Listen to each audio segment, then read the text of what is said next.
हाय, आज चाललो आहोत आम्ही आमच्या माहेरी देवीची ओटी भरण्यासाठी आणि आज आपल्यासोबत आहे माझी मोठी बहीण आणि तिची बेबी समर्था. आणि हा व्हिडिओ आहे मंगळवारचा. मला थोडा अपलोड करायला लेट झालेला आहे. तसं माझं माहेर काय जास्त लांब नाही आहे. ऑटोने गेलो तर 20 ते 25 मिनटामध्ये आम्ही घरी पोहोचतो. कामोठ्यात पोहोचलो आणि आम्ही देवीच्या ओटीचं सामान घ्यायला थांबलो. तिथे देवीच्या ओटीचं सामान घेतले. ओटीमध्ये काय काय घेते ते तुम्हाला मी पुढे व्हिडिओमध्ये सांगेन. घरी पोहोचलो, मस्त चहा घेतला आणि देवीच्या ओटीचे सामान भरायला घेतले. मी इथे एक ब्लाऊज पीस घेतलेला आहे, खाऊची पानं, ओटीचे सामान, चुंदरी, नारळ, वेणी आणि शृंगाराच्या गोष्टी घेतलेल्या आहेत.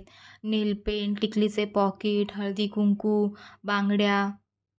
फळांमध्ये मी इथे केळी घेतलेले आहेत, 5 अगरबत्त्या आणि तांदूळ घेतले आणि आपल्या ओटीचे ताट तयार झाले. त्यानंतर मी आणि दीदी मस्त तयार झालो आणि ओटी भरायला निघालो.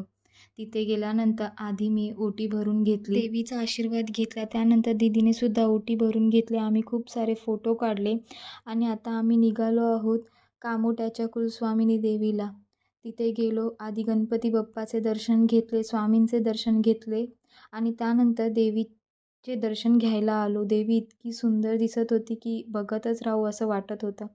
खूप छान रूप होतं देवीचं. नंतर आम्ही घरी आलो, आईला बाय केलं आणि घरी जायला निघालो. घरी जाताना खूप ट्रॅफिक होती, त्यामुळे खूप लेट झालं. त्यानंतर आम्ही आमच्या बिल्डिंगमधल्या देवीची ओटी भरायला गेलो. आधी दीदीने ओटी भरून घेतली आणि त्यानंतर मी देखील ओटी भरून घेतली. घरी यायला खूप उशीर झाला होता, त्यामुळे बाहेरूनच जेवण मागवले. जेवलो आणि तयारी करून गरबा खेळण्यासाठी निघालो.